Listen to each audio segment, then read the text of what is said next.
IPO imagine marketing limited, boat की मूल company, द्वारा भारत में एक प्रारंभिक सार्वजनिक पेशकश आईपीओ है। ये कंपनी एक digital first consumer product company है जो विशेष रूप से हेडफोन, ईयरबड्स और स्मार्टवॉच जैसे उपभोक्ता इलेक्ट्रॉनिक्स बनाती है। बोट आईपीओ के बारे में कुछ मुख्य बिंदु। 1. क्या है आईपीओ? आईपीओ एक कंपनी के शेयर को पहली बार सार्वजनिक रूप से बाजार में जारी करना है। 2. बोट का आईपीओ।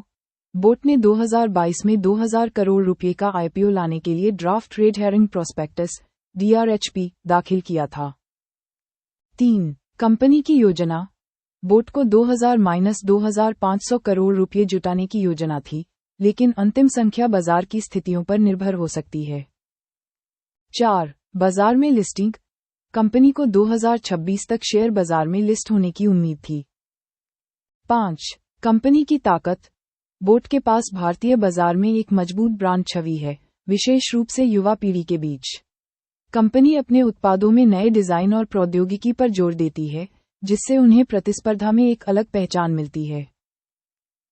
6. बाजार का हाल के वर्षों में बोट का कारोबार मैक्रोइकोनॉमिक खपत में मंदी के कारण दबाव में आया है, जिसने वेयरेबल सेगमेंट, विशेष रूप से स्मार्टवॉच को भी प्रभावित किया है।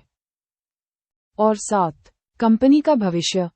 हालांकि कंपनी को कुछ चुनौतियों का सामना करना पड़ा है, लेकिन वह अभी भी भारत की सबसे बड़ी वेयरेबल्स कंपनियों में से एक है। कंपनी ने अपने उत्पादों की गुणवत्ता और डिजाइन में सुधार के लिए कई कदम उठाए हैं, और वह भविष्य में और भी अधिक बाजार हिस्सेदारी हासिल करने की उम्मीद कर रही है।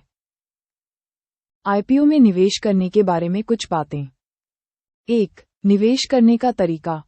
अगर आप बोट के आईपीओ में निवेश करना चाहते हैं, तो आपको अपने डीमैट अकाउंट और ट्रेडिंग अकाउंट में एक ब्रोकर के माध्यम से आवेदन करना होगा। 2. निवेश की सीमा। खुदरा निवेशक आमतौर पर 2 लाख रुपये तक का निवेश कर सकते हैं। 3. निवेश के फायदे। आईपीओ में निवेश करने का मुख्य लाभ पूंजी वृद्धि की संभावना है, जो निवेशकों को सार्वजनिक रूप से सूचीबद्ध होने से पहले कम कीमत पर शेयर खरीदने की अनुमति देता है। और 4. निवेश के जोखिम। आईपीओ में निवेश करने से कुछ जोखिम भी जुड़े हुए हैं, जैसे कि कंपनी के प्रदर्शन में बदलाव या बाजार की स्थिति में बदलाव। निष्कर्ष। बोट के आईपीओ का विश्लेषण करने के लिए आपको कंपनी के वित्तीय प्रदर्शन, बाजार में उसके स्थान और उसके भविष्य की योजनाओं को समझना होगा। आपको ये भी ध्यान में रखना चाहिए कि आईपीओ में निवेश करने से जोखिम भी जुड़े हुए हैं।